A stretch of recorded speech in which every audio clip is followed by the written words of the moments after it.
मैं बहुत से प्रश्न पूछना चाहता हूं, किंतु फिर रुक जाता हूं, क्योंकि वे सब व्यर्थ मालूम होते। क्या सभी प्रश्न व्यर्थ हैं? प्रश्न भी व्यर्थ हैं, उत्तर भी व्यर्थ हैं। होना है निष्प्रश्न, पहुंचना है ऐसी जगह जहां ना प्रश्न बचे ना उत्तर बचे, क्योंकि प्रश्न भी विचार है और उत्तर भी विचार है। होना है शून्य, होना है निशब्द। वहां ना कोई प्रश्न उठेगा ना कोई विचार उठेगा, न कोई उत्तर पे पकड़ रह जाएगी। ऐसी दशा में ही साक्षात्कार होता है। इसलिए समाधि ना तो हिंदू होती, ना मुसलमान होती, ना ईसाई होती। विचार हिंदू होते हैं, ईसाई होते हैं, मुसलमान होते हैं, हजार ढंग के होते हैं। विचार सब ढंग ढंग के होते हैं। समाधि का तो एक ही रंग होता है, शून्यता। हिंदू भी चुप हो जाएगा तो वहीं पहुंच जाएगा जहां मुसलमान चुप होकर पहुंचेगा। स्त्री चुप होगी तो वहीं पहुंच जाएगी जहां पुरुष चुप होकर पहुंचेगा। लेकिन अगर बोलेंगे तो भेद पड़ जाएंगे, तो भिन्नता आ जाएगी। अच्छा ही होता है कि तुम्हें दिखाई पड़ जाता है कि सारे प्रश्न व्यर्थ हैं, फिर भी उठते हैं। प्रश्न ऐसे ही मन में लगते हैं जैसे पत्ते वृक्षों में लगते हैं। मन का स्वभाव है प्रश्न करना।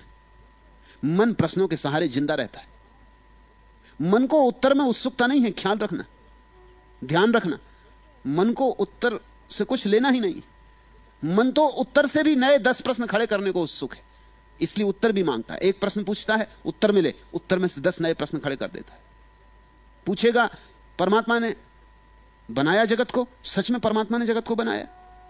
और ऐसा लगता है कि बड़ी श्रद्धा से, बड़ी निष्ठा से पूछ रहा है। कहो कि हां परमात्मा ने जगत को बनाया, और 10 प्रश्न खड़े हो जाते हैं। क्यों बनाया?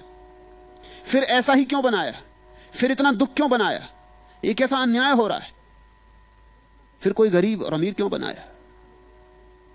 फिर कोई सुखी और दुखी, और कोई सोने की चम्मच मुंह में लेकर पैदा हो रहा है, और कोई दाने दाने को मुहताज है। फिर ऐसा क्यों किया? फिर पाप क्यों बनाया जगत में? फिर आदमी को ऐसा क्यों बनाया कि वो पाप कर सके? फिर उसे पुण्य ही करने की क्षमता क्यों ना दी? अब उठना शुरू हुआ, अब कोई अंत नहीं होगा। इसलिए बुद्ध जैसे ज्ञानी ने पहले ही प्रश्न पर रोक देना चाहा। पूछो बुद्ध से ईश्वर है? बुद्ध कहते हैं यह प्रश्न किसी काम का नहीं। इससे न निर्वाण होगा, न समाधि लगेगी, न शांति मिलेगी। इससे तुम्हारे चित्त की चिकित्सा नहीं हो सकती। इसे हटाओ, यह किसी काम का नहीं। बुद्ध जानते कि इसका उत्तर दिया कि तुम 10 प्रश्न ले आओगे, प्रश्नों की संतति बढ़ती ही चली जाती। प्रश्न मन उठाता क्यों है? यह असली प्रश्न से बचने की तरकीब है। असली प्रश्न तो एक है, मैं कौन? मगर वो मन नहीं उठाता। वो कहता है संसार क्या है, संसार में दुख क्यों है, संसार को किसने बनाया, क्यों बनाया, अंत क्या है, लक्ष्य क्या है। हजार प्रश्न उठाता है, एक प्रश्न नहीं उठाता कि मैं कौन। महर्षि रमन के पास जब भी कोई जाता था, कोई भी प्रश्न लेके जाए, वो कहते छोड़ो, ये असली प्रश्न पूछो। लोगों की समझ में ही ना आता कि असली प्रश्न क्या है। तो लोग पूछते आप ही बता दें असली प्रश्न क्या। तो वो तो एक ही प्रश्न था असली, मैं कौन। तो लोग कहते चलो यही पूछते हैं कि मैं कौन हूं। तो वो कहते मुझसे मत पूछो, असली प्रश्न दूसरे से नहीं पूछा जा सकता। आंखें बंद करो, दोहराओ भीतर कि मैं कौन। झूठे प्रश्न दूसरे से पूछे जा सकते, झूठे ही हैं, किसी से भी पूछ लिए। असली प्रश्न तो अपने से ही पूछा जा सकता है। अपने ही अंतरतम में गुंजाना होता है, अपने ही भीतर और भीतर और भीतर खोदते जाना होता है। एक सवाल है कि क्या ख्याल है सच और क्या झूठ है वास्तव। एक और सवाल है कि क्या बवाल है बर्दाश्त करना और क्या चोट पहुंचाना, खत्म करना है बवालों को। एक और सवाल है कि पहले और दूसरे सवालों में से कौन सा है पहला। क्या ये दोनों ही सवाल न पहले हैं न दूसरे? ये सवाल ही नहीं है, हमारी कमजोरी है, हमारी बेईमानी है, हमारी चोरी है। किस बात की चोरी? हम असली सवाल को छिपा रहे हैं धुआं उठा के।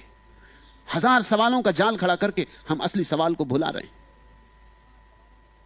हम अपने को उलझा रखना चाहते ताकि असली सवाल न पूछना पड़े। असली सवाल पीड़ादायी है, भाले की तरह चुभेगा छाती में जब पूछोगे मैं कौन। क्योंकि तुमने तो मान ही लिया है कि तुम्हें पता है। हर एक मान के बैठा है कि मुझे पता है कि मैं कौन हूं। यह भी कोई पूछने की बात है? तुम तो जानते ही हो तुम्हारा नाम, पता, ठिकाना, और क्या चाहिए? तुम्हें पता है तुम गोरे हो कि काले हो, हिंदू हो कि मुसलमान हो, हिंदुस्तानी कि पाकिस्तानी, तुम्हें सब पता है। तुम्हारे पिता का नाम, पिता के पिता का नाम, तुम्हारा घर, सब तुम्हें पता है। तुम्हारा धंधा, तुम्हारी शिक्षा दीक्षा, सब तुम्हें पता है। और क्या चाहिए? और इसमें से कुछ भी तुम नहीं हो। ना तो तुम्हारी शिक्षा तुम हो, ना तुम्हारी दीक्षा तुम हो, ना तुम्हारी संस्कृति, ना तुम्हारी सभ्यता, ना तुम्हारा समाज। तुम इस सब से अतीत हो, इस सब के पार हो। तुम शुद्ध चैतन्य हो, तुम सच्चिदानंद हो। उसे किसी विशेषण में बांधा नहीं जा सकता। तुम तो दर्पण हो। इस दर्पण में जो प्रतिबिंब बनते हैं वे प्रतिबिंब तुम नहीं हो। और जितनी चीजों को तुमने समझ रखा है कि यह मैं हूं, ये सब प्रतिबिंब है।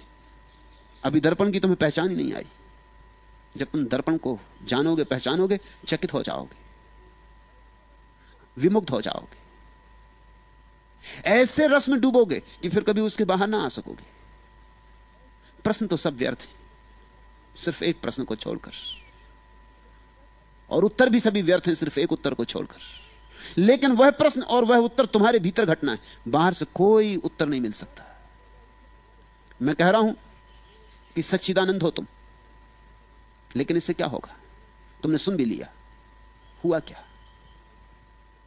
परसों रात फ्रांस से आई एक महिला को मैं कुछ कह रहा था। दुखी थी, उदास थी। कह रही थी कि कभी कभी सुख भी होता है, लेकिन अधिकतर तो मैं उदास ही रहती हूं। कभी कभी ठीक लगता है, बस कभी कभी, ज्यादातर तो सब ऐसा व्यर्थ लगता है। मैं क्या करूं? तो उसे मैंने कहा कि मैं तुझे एक सूफी कहानी कहता हूं। मैंने कहानी शुरू की थी, 2 ही पंक्तियां कही थी। उसने कहा कि यह कहानी मुझे मालूम है। मैंने कहा अगर ये कहानी तुझे मालूम, सच में तुझे मालूम, तो फिर उदास क्यों है? वो थोड़ी चौंकी, क्योंकि कहानी मालूम होने से उदास होने का क्या संबंध हो सकता है? तो फिर मैंने कहा तू फिर से सुन, तुझे कहानी मालूम नहीं। तूने सुनी होगी, पढ़ी होगी, लेकिन कहानी को जीना पड़ेगा। पढ़ने और सुनने से क्या होगा? कहानी तो छोटी सी है, विख्यात है, तुम में से भी बहुतों को पता होगी, लेकिन फिर भी मैं कहता हूं पता तभी होगी जब तुम जियोगे। कहानी में उससे कह रहा था कि एक सम्राट ने अपने स्वर्णकार को बुलाया, सुनार को बुलाया, और कहा मेरे लिए एक सोने का छल्ला बना, और उसमें एक ऐसी पंक्ति लिख दे जो मुझे हर घड़ी में काम आए, दुख हो तो काम आए, सुख हो तो काम आए। सुनार ने छल्ला तो बनाया, सुंदर छल्ला बनाया, हीरा जड़ा, लेकिन बड़ी मुश्किल में पड़ा था कि ऐसा वचन कैसे लिखूं उसमें जो हर वक्त काम आए। कुछ भी लिखूंगा वो किसी समय काम आ सकता है, किसी खास घड़ी में, किसी संदर्भ में, लेकिन हर घड़ी में, जीवन के हर संदर्भ में काम आए, ऐसा वचन कहां से लिखूं, कैसे लिखूं? वो पागल हुआ जा रहा था। फिर उसे याद आया, एक फकीर गांव में आया है, उससे पूछ ले। फकीर के पास गया, फकीर ने कहा इसमें कुछ खास बात नहीं, तू जा इतना लिख दे, दिस टू विल पास, यह भी बीत जाएगा। और सम्राट को कह देना कि जब भी कोई भी घड़ी हो और तुम परेशान हो, खुश हो, दुखी हो, इस छल्ले में लिखे वचन को पढ़ लेना, वो काम पड़ेगा। और वो काम पड़ा। सम्राट कुछ ही दिनों बाद एक युद्ध में हार गया और उसे भागना पड़ा, दुश्मन पीछे। वो एक पहाड़ में जाके छिप गया है, थर थर कांप रहा है, घोड़ों की टाप सुनाई पड़ रही, बड़ा दुखी है, जीवन मिट्टी हो गया। क्या सपने देखे थे, क्या से क्या हो गया? सोचता था राज्य बड़ा होगा, इसलिए युद्ध में उतरा था। राज्य अपना था वो भी गया, जो हाथ का था वो भी गया, उसको पाने में जो हाथ में नहीं था। बड़ा उदास था, बड़ा चिंतित था, कैसी भूल कर ली। तभी उसे याद आई छल्ले की, वचन पढ़ा, वचन था कि यह भी बीत जाएगा।